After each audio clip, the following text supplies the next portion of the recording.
بسم اللہ الرحمن الرحیم۔ عزیز طلبہ، آج ہم چوتھا سبق پڑھیں گے جس کا عنوان ہے اعجاز القرآن، یعنی قرآن کا اعجاز۔ قرآن مجید ایک ایسی نادر اور بے مثال کتاب ہے جس کی مثال کائنات میں کہیں بھی نہیں ملتی۔ آسمانی کتابیں ہوں یا زمینی، خالق کی طرف سے بھیجی گئی ہوں یا مخلوق کی طرف سے تحریر کردہ، زمانہ ماضی میں لکھی گئی ہوں یا زمانہ حال میں، موجودہ کتابیں ہوں یا آئندہ چھپنے والی، الغرض کوئی کتاب بھی اس کے مقابلے میں نہ آئی ہے نہ آئے گی۔ نبی کریم صلی اللہ علیہ وسلم جب اس نسخہ ہدایت کو غار حرا سے لے کر تشریف لائے تو اس کے اولین جو مخاطبین تھے یعنی مکہ کے کفار، انہوں نے اسے اللہ کی کلام ماننے سے انکار کر دیا اور اس پر یہ تہمت لگائی کہ ما ھذا بکلام البشر، اس پر یہ تہمت لگائی کہ یہ انسان کا کلام ہے، یہ اللہ کا کلام نہیں ہے۔ تو اللہ تبارک و تعالی نے ان کی اس یاوہ گوئی کے جواب میں 3 مراحل کے اندر چیلنج کیا۔ پہلے مرحلے میں فرمایا سورہ طور آیت نمبر 34، فرمایا فَلْيَأْتُوا بِحَدِيثٍ مِثْلِهِ کہ اگر یہ لوگ کہتے ہیں کہ نبی صلی اللہ علیہ وسلم یہ کتاب خود بنا کے لے آئے ہیں تو ان کو کہو کہ تم بھی اس طرح کی کتاب بنا کے لے آؤ۔ پھر جب ایسا نہ کر سکے پھر کچھ عرصے بعد دوسرا چیلنج کیا گیا جو سورہ ہود کی آیت نمبر 13 میں مذکور ہے۔ فرمایا قل، اے محبوب صلی اللہ علیہ وسلم آپ کہہ دیجئے فَأْتُوا بِعَشْرِ سُوَرٍ مِثْلِهِ مفتریات، تم کہتے ہو کہ نبی صلی اللہ علیہ وسلم نے یہ پورا کلام اپنے پاس سے گھڑ لیا، چلو پورا کلام نہ صحیح، تم اس جیسی 10 صورتیں اپنی طرف سے گھڑ کے لے آؤ اگر نبی صلی اللہ علیہ وسلم نے نعوذ باللہ گھڑا ہے۔ یہ چیلنج بھی کافی عرصہ 4 دانگ عالم میں گونجتا رہا، کوئی اس کا جواب نہ دے سکا۔ پھر قرآن نے تیسرا چیلنج کیا، فرمایا وَإِن كُنتُمْ فِي رَيْبٍ مِّمَّا نَزَّلْنَا عَلَىٰ عَبْدِنَا فَأْتُوا بِسُورَةٍ مِّن مِّثْلِهِ وَادْعُوا شُهَدَاءَكُم مِّن دُونِ اللَّهِ إِن كُنتُمْ صَادِقِينَ، سورۃ البقرہ کی آیت نمبر 23۔ فرمایا کہ اگر تم اس قرآن کے بارے میں ذرا بھی شک میں ہو جو ہم نے اپنے بندے محمد صلی اللہ علیہ وآلہ وسلم پر اتارا ہے تو اس جیسی کوئی ایک صورت ہی بنا لو، اور اگر سچے ہو تو اللہ کے سوا اپنے تمام مددگاروں کو بلا لو۔ تو اب یہ چیلنج 3 مراحل کی بجائے یہ ایک طرح کے سمجھ لیں کہ یہ 5 مراحل میں ہو جاتا ہے۔ کیسے؟ پہلا مرحلہ پورا قرآن بنا لو، یہ دوسرا مرحلہ اس جیسی 10 صورتیں بنا لو، چلو 114 میں سے 104 معاف 10 بنا لو، یہ 2 مراحل ہو گئے۔ تیسرا چیلنج فَأْتُوا بِسُورَةٍ مِّثْلِهِ، ایک صورت بنا لو۔ اب صورت ان پر جو تنوین ہے یہ تنوین تنکیر تقلیل کے لیے، کم کر کے دکھانے کے لیے۔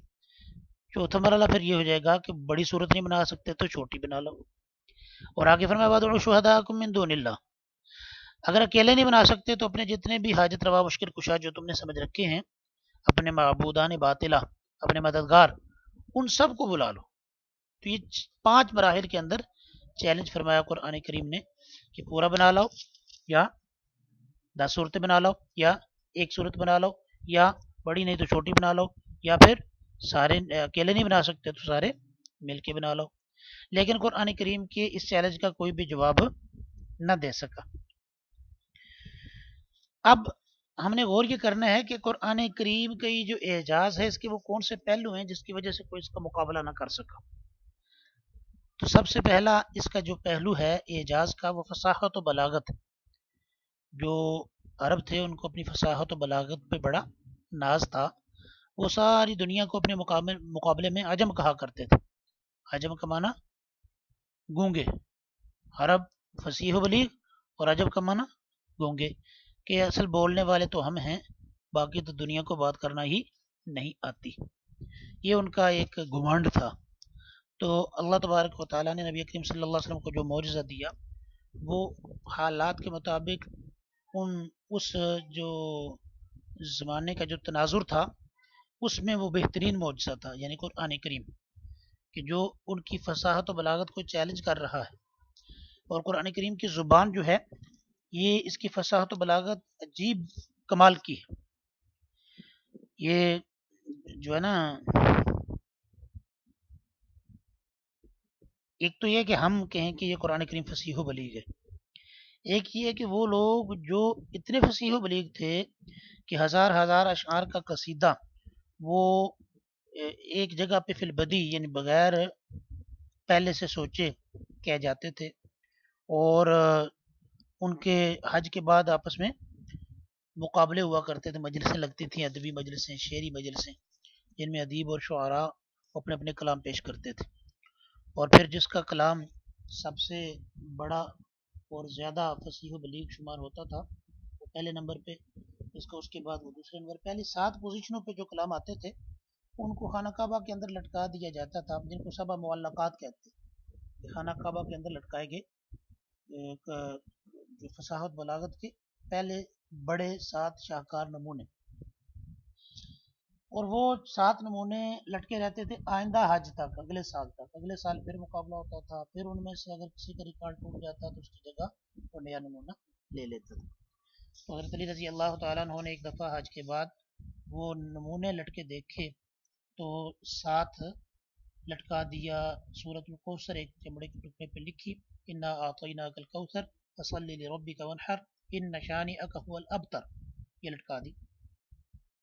کوئی انصاف پسند ادیب وہ وہاں سے گزرا، اس نے دیکھا تو 7 نمونے بھی نظر سے گزرے اور یہ قرآن کریم کی مختصر ترین صورت بھی دیکھی. تو 7 نیچے جگہ خالی تھی، اس نے قلم لیا اور نیچے لکھ دیا ما ھذا بکلام البشر، یہ کسی انسان کا کلام نہیں، ما ھذا بکلام البشر. یعنی اس نے قافیہ بھی ملایا اور ساتھ یہ جو اپنے ضمیر کی آواز تھی، سچی آواز، اس کا اظہار بھی کر دیا کہ یہ کسی انسان کا کلام نہیں.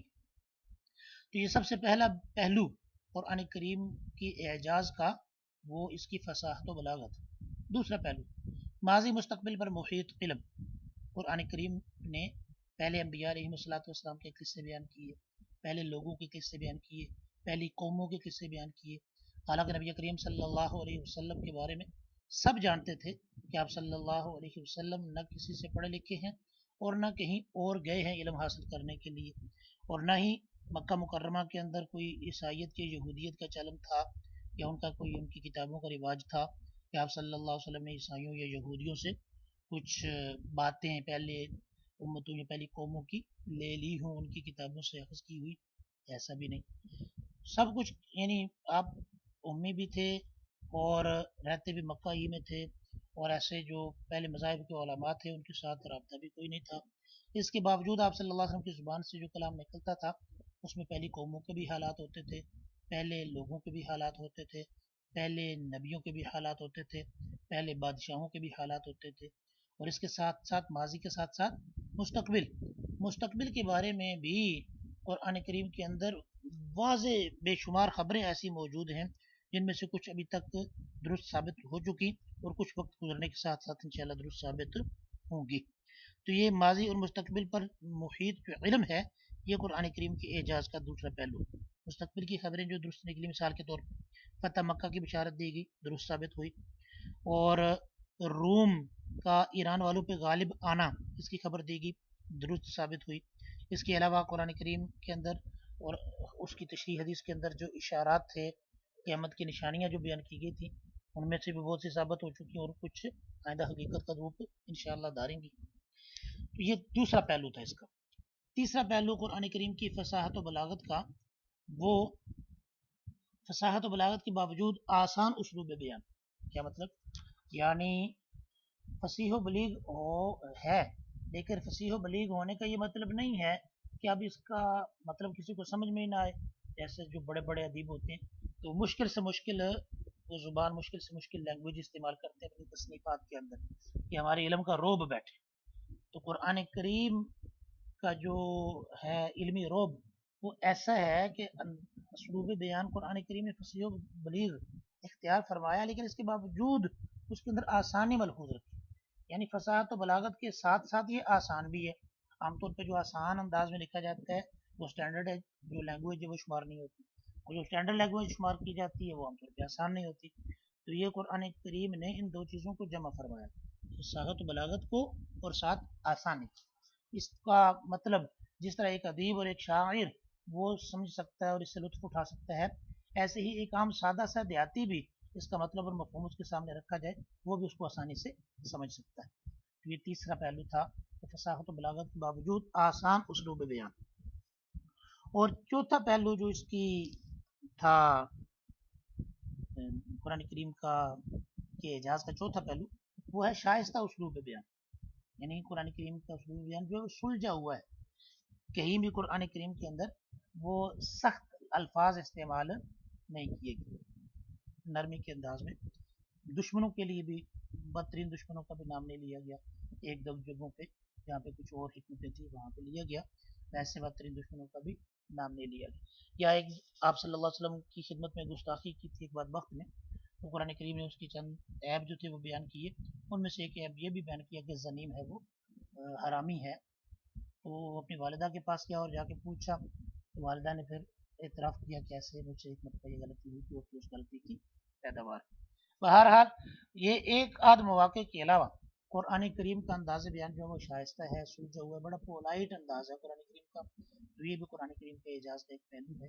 ورنہ عام طور پہ جو بات لائی جاتی ہے پہلی باتوں کی تردید کرنے کے لیے، یا جو چیز پیش کی جاتی ہے، جو بیانیہ پیش کیا جاتا ہے پہلے جو رائج بیانیے ہیں ان کو توڑنے کے لیے، تو عام طور پہ اس کا انداز جارحانہ ہوتا ہے. لیکن قرآن کریم کا انداز شائستہ ہے، بڑا سلجھا ہوا سا، بڑا نرم. تو پانچواں پہلو قرآن کریم کے اعجاز کا وہ یہ ہے کہ یہ مکمل ضابطۂ حیات ہے. مکمل ضابطۂ حیات، ساری زندگی کے گزارنے کا مکمل ایک ضابطہ. اللہ کی زمین میں انسان اللہ کا نائب اور خلیفہ ہے. خلافت اور نائب ہونے کے تقاضوں میں یہ بات شامل ہے کہ اللہ تبارک و تعالیٰ اپنے نائب کے لیے اصول اور ضوابط بیان کرے جو اس کی ساری زندگی کی رہنمائی کرے. اللہ تبارک و تعالیٰ جیسے اقتدار اعلیٰ کا مالک ہے، ایسے ہی ہمارا پیدا کرنے والا بھی ہے. وہ ہماری فطرت کو جانتا ہے، چنانچہ اس کی طرف سے نازل کی گئی کتاب قرآن جو ہے انسان کی تمام مادی اور روحانی ضروریات کے لیے کافی ہے. اور قرآن کریم کے ذریعے اللہ کی عطا کردہ جو ہدایات ہیں یہ اپنے فائدے میں، اپنے جامع ہونے میں، ہمیشہ کے لیے ہونے میں، ساری دنیا کے لیے ہونے میں، اور عمل ان پر عمل جو ہے وہ نہ صرف یہ کہ ممکن ہے بلکہ آسان ہے. اور اسی طرح قرآن کریم کی جو باتیں ایک دوسرے کے ساتھ وہ ایک دوسرے کی تائید کرتی ہیں، آپس میں ٹکراتی نہیں ہیں. تو یہ جو ساری خوبیاں ہیں اس ضابطۂ حیات کی، اس کے مقابلے میں دنیا کا کوئی اور انسانی قانون اس قرآنی قانون کے مقابلے میں نہیں ٹھہر سکتا. قرآن جو ہے یہ واحد ایسا ضابطہ ہے جو انسان کی زندگی کے تمام شعبوں میں اس کی رہنمائی کرتا ہے. یہ بیت الخلاء سے لے کر بیت اللہ تک کی ہدایات اس قرآن اور اس کے ساتھ متعلقہ دین میں موجود ہیں، اور انسانی فطرت کے بھی مطابق ہے. فطرت کے خلاف اس میں کوئی بات نہیں ہے. اور اس کے ساتھ ساتھ جو ہے یہ چھٹا پہلو اس کا جو ہے اعجاز اس کا یہ ہے کہ نظم و ضبط. قرآن کریم کو اسلوب دیکھ لیں، اس کے معنی دیکھ لیں، ان میں ایک عجیب طرح کا ربط، وہ ربط کہیں بھی ٹوٹتا نہیں. جو لفظ جہاں رکھا گیا ہے اگر وہاں سے اس لفظ کو اٹھا کے کسی اور جگہ رکھا جائے گا تب بھی مزہ خراب ہو جاتا ہے. اس لفظ کو اٹھا کے اس کی جگہ پہ کوئی اور اس کا ہم معنی لفظ لایا جائے تب بھی مزہ خراب ہو جاتا ہے. ایسے پروئے ہوئے الفاظ قرآن کریم کے اندر مختلف مضامین جو ہیں وہ ایک کے بعد ایک آتے چلے جاتے ہیں. کہیں بعض و نصیحت آ جاتی ہے، کہیں اخلاق و عادات، کہیں عبادات کے احکام آ جاتے ہیں، کہیں معاملات کے احکام آ جاتے ہیں. یہ سب کچھ بدلتا رہتا ہے لیکن نظم و ضبط نہیں بدلتا. نظم و ضبط مثالی انداز میں چلتا ہے. تو یہ چھٹی خوبی ہے جو قرآن کریم کا جو ہے اسلوب، اس کے اندر ایک نظم و ضبط، ایک ڈسپلن پایا جاتا ہے. ساتویں جو چیز ہے اثر انگیزی، یعنی ساتواں پہلو قرآن کریم کے اعجاز کا اس کی اثر انگیزی، اس کی تاثیر ہے جو دنیا کی اور کسی کلام میں اس درجے کی نہیں پائی جاتی. اتنی مٹھاس ہے، اتنی اثر انگیزی ہے کہ جو بھی اسے پڑھتا ہے یا سنتا ہے ایسے لگتا ہے جیسے اس پہ جادو ہو گیا. غیر مسلم بھی اس کلام کو سن کر متاثر ہوئے بغیر نہیں رہ سکتے. بے شمار مثالیں، وقت کم ہے، ہماری جو ویڈیو ہوتی ہے اس لیسن کی وہ یوٹیوب کی مجبوریاں ہیں کہ وہ شاید شبی ابتدا میں 15 سے 20 منٹ یہ زیادہ سے زیادہ اپلوڈ ہوتی ہے، اس سے زیادہ مسائل بنتے ہیں پھر، ورنہ بے شمار مثالیں ایسی ہیں بہت سے غیر مسلم اس کلام کو سن کے اس کی تاثیر کی وجہ سے مسلمان ہوئے اور ہو رہے ہیں۔ تو بہرحال جب بھی قرآن کریم کو کفار کے سامنے آپ صلی اللہ علیہ وسلم نے پیش کیا، یا تو وہ مسلمان ہو گئے یا پھر وہ لاجواب ہو جاتے تھے، یا اور لاجواب ہونے کے بعد دو طرح کے طرز عمل اختیار کرتے تھے۔ بعض تو کہتے تھے کہ بھائی آپ صلی اللہ علیہ وسلم کو نہ چھیڑو، آپ جو پیش کرتے ہیں وہ عجیب سا کلام ہے، وہ کسی انسان کا کلام نہیں، یعنی نہ مانتے تھے اور نہ لوگوں کو جو ہے وہ جو ہے نا اس طرح صاف لفظوں میں تردید بھی نہیں کرتے تھے۔ اور یا پھر دوسرا طریقہ یہ اختیار کرتے تھے کہ وہ کہتے تھے کہ وہ آپ جو پیش کرتے ہیں وہ تو میرا جادو ہے، قریب نہ جانا نہیں تو جادو کا شکار ہو جاؤ گے۔ یہ قرآن کریم میں بیان کیا گیا کہ وہ کہتے ہیں لا تسمعوا لهذا القرآن، اس قرآن کو نہ سنو، والغوا فیہ لعلکم تغلبون، اور اس کی تلاوت کے دوران شور مچایا کرو تاکہ تم غالب آ جاؤ۔ تو یہ قرآن کریم کی تاثیر تھی جس سے وہ گھبراتے تھے اور کوشش کرتے تھے کہ ان کے لوگ، ان کی عورتیں، ان کے بچے وہ قرآن کریم کو نہ سنیں، تک اپنے مہمانوں تک کو بھی روکتے تھے، جیسا کہ بجال کے پاس جب طفیل دوسی رضی اللہ تعالیٰ عنہ آئے، اس نے ان کو روکا، لیکن اللہ نے ان کی مقدر میں ہدایت لکھی تھی، تو وہ اللہ کی توفیق سے آپ کی خدمت میں حاضر ہوئے، آپ کا کلام سنا، یعنی آپ سے اللہ کا کلام سنا وہ مسلمان ہو گئے۔ آٹھواں جو پہلو ہے اس کے اعجاز کا، وہ اس کے حفظ کا آسان ہونا ہے۔ اتنی بڑی کتاب کا زبانی ہو جانا، یاد ہو جانا، یہ بھی ایک معجزہ ہے۔ ہر زمانے میں ایک دو نہیں بلکہ لاکھوں مسلمان مرد عورتیں قرآن مجید کے حافظ چلے آئے ہیں، بلکہ آج تو کروڑوں میں۔ یہ صرف قرآن مجید کی خوبی ہے کہ جو اس کو سیکھتا اور یاد کرتا ہے، یہ اس کو نہ صرف یاد ہو جاتا ہے بلکہ اس کے حافظ کو اللہ نے ایک اور اعزاز بخشا ہے کہ اس کی حفظ کرنے سے انسانی دماغ کی جو پچکی ہوئی شریانیں ہوتی ہیں وہ بھی کھل جاتی ہیں، بلکہ پورے جسم کی جو سوئی ہوئی صلاحیتیں ہوتی ہیں وہ بھی جاگ اٹھتی ہیں۔ بہت سے ایسے طلباء جو اسکولوں میں نہیں چلتے، لوگ بچوں کو، ایسے بچوں کو داخل کرا دیتے ہیں مدرسوں میں کہ حفظ کرو وہ حفظ کرتے ہیں، ایسا ذہن کھلتا ہے، اس کے بعد پھر وہ ماسٹر لیول تک، بلکہ وہ ایم فل اور ڈاکٹریٹ کے لیول تک چلے جاتے ہیں، اور ان کو دوبارہ کبھی وہ حافظے کی یا ذہانت کی کمزوری کی شکایت نہیں ہوتی۔ تو یہ قرآن کریم کا حفظ ہو جانا یہ اس کی خوبی ہے، جو اس کے اعجاز کا ایک پہلو ہے۔ اور نواں پہلو اس کا محفوظ ہونا۔ پہلی آسمانی کتابوں میں سے کوئی کتاب اب تک محفوظ نہیں ہے، لیکن واحد قرآن کریم ایسی آسمانی کتاب ہے جو آج تک محفوظ ہے۔ اس کے اندر ایک ذرہ برابر بھی تبدیلی نہیں ہو سکتی، نہ لفظ میں، نہ حرف میں، نہ اس کے زیر زبر میں، نہ نقطے میں۔ اللہ تبارک و تعالیٰ اس کلام کی قدر کرنے کی توفیق عطا فرمائے اور اس کے حقوق ادا کرنے کی توفیق عطا فرمائے۔ یہ سبق یاد کریں، اور کوئی بات پوچھنی ہو تو کمنٹ سیکشن میں پوچھ سکتے ہیں۔ جزاکم اللہ۔ السلام علیکم ورحمۃ اللہ وبرکاتہ۔